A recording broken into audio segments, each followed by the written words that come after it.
Still waiting for human helpers to complete that extension.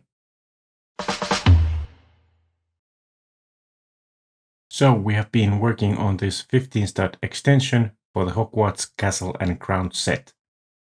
And the size is designed so that it fills this glass cabinet of an Ikea Kallax shelf completely. So far, we have been concentrating on this clock tower and the wooden bridge in front of it. And currently, the progress looks like this. It's starting to come together quite nicely, but I still need to order some extra parts to finish the details. And of course, we're still missing the hill details completely on this side. And next to that hill, we are planning to build this lake inspired by Hogwarts Legacy game. That lake is there to feed water for the stream that is in the original model. Although we didn't manage to build this lake in the previous video, we did manage to build this stream between the castle sections. But before we can start to work on that lake section, we will have to decide how this extension will connect to the original model. Now I have been using two different sets of instructions for inspiration, so let's continue doing just that. In the instructions done by JL Bricks, the two sections are connected with a hinge piece. Now that is quite interesting choice, as that allows the model to open up so that you can see the rooms inside the base more easily. But I don't think that this is the correct choice for me. I need to be able to slide this model in and out of the glass cabinet and perhaps even take it to Lego events. And I don't think that that connection is strong enough for that. Sure, that connection could be easily detached, but I still think that the negatives would outweigh the positives.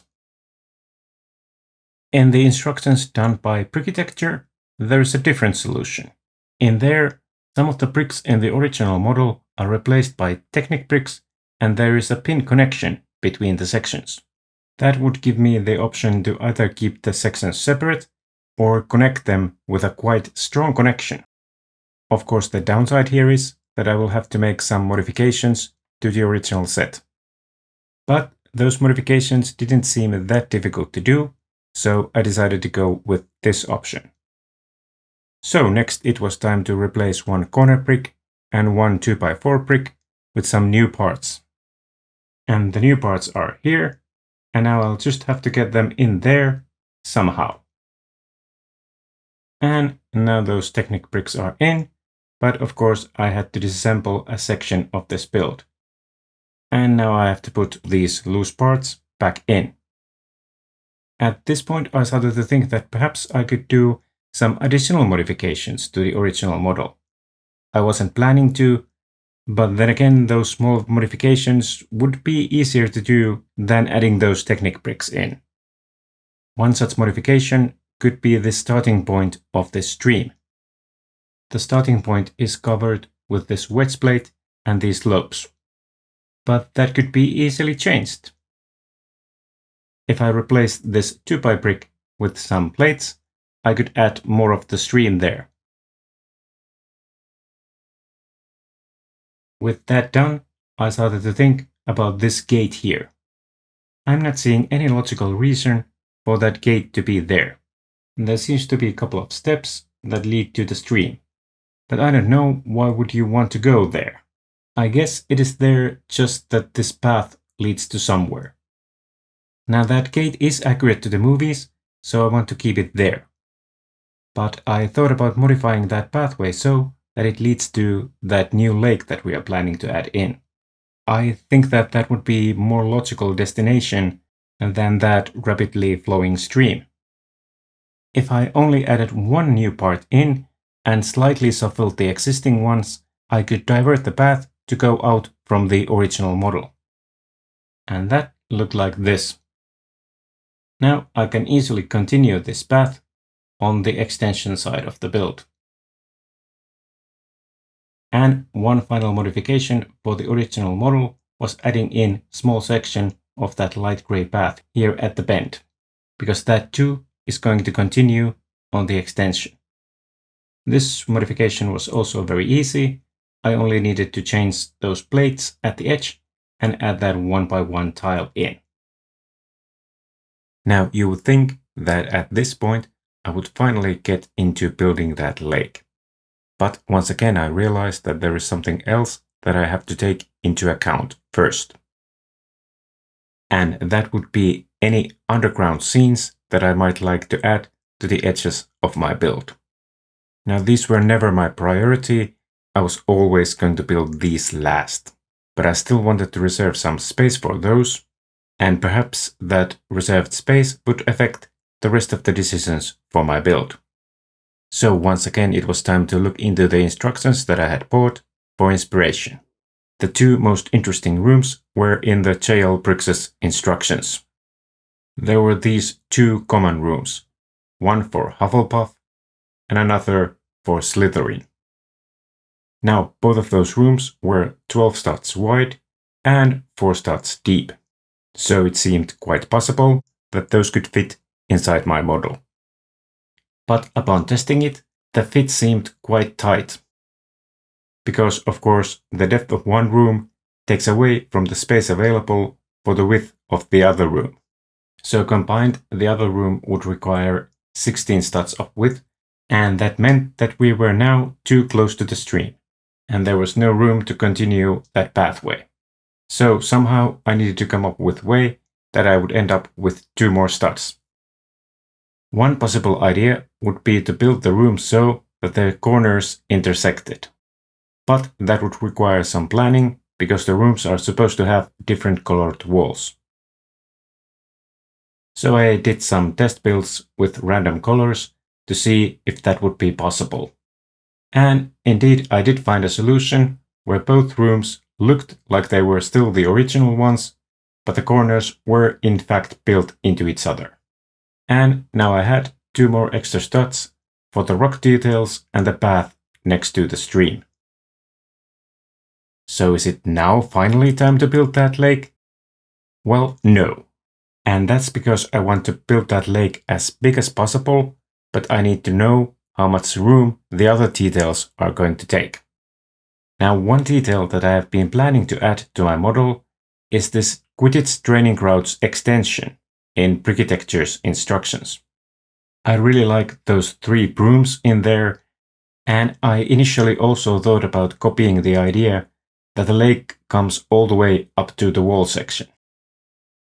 But when test building, I found out that the pathway actually works better if there are some rock details around it. At this point I realized that the area that I have available for the lake seemed quite narrow, so that meant that I had to make my Quidditch training grounds extension a bit smaller. And finally we were at the stage where I could start adding that lake in there. I also completed the pathway and added some details there where the lake splits into 2 streams. And here is a spot for the 3rd stream, and this is where the water flows into the lake. I also made a rough estimate for the height of the hill where the owlery will be. Now the lake is completely tiled, but I started to wonder if I should use the darker tiles there in the middle. Or perhaps the plates underneath should be black instead of light grey. Of course the streams would have light grey there at the bottom, but with darker plates the lake would appear deeper. I switched one plate to the black, and I gotta say that I like this one better. Now I just have to disassemble my build and switch all the rest of the plates too. But like I mentioned before, I need to keep the streams light grey, and I need to change this one stream to light grey too. Now I have fixed that stream, and now the entire lake has black underlying plate. But I think that the black plate goes too far into the streams on this side, and the light grey plate needs to start a bit earlier. So I rebuilt it until I was happy. And now I think that it looks just right. I also managed to build the bank on the left hand side and add some plates there for a base. And finally it was time to build the rocks on the left hand side of the clock tower. I also improved the other side too. And next I started to map out the pathway to the orrery. Now at this point, I remember getting a feeling that I'm getting close to finishing this build. So I just kept on building that hill where the orrery sits on top, and I kinda forgot to shoot any material. But that means that we can jump straight to the end result. And it looks like this. Now the pathway splits into two, and that other path would lead to Hagrid's hut and the Forbidden Forest, if I would have room for those. The other side of the hill looks like this. And I also added these brooms in from Brickitecture's instructions.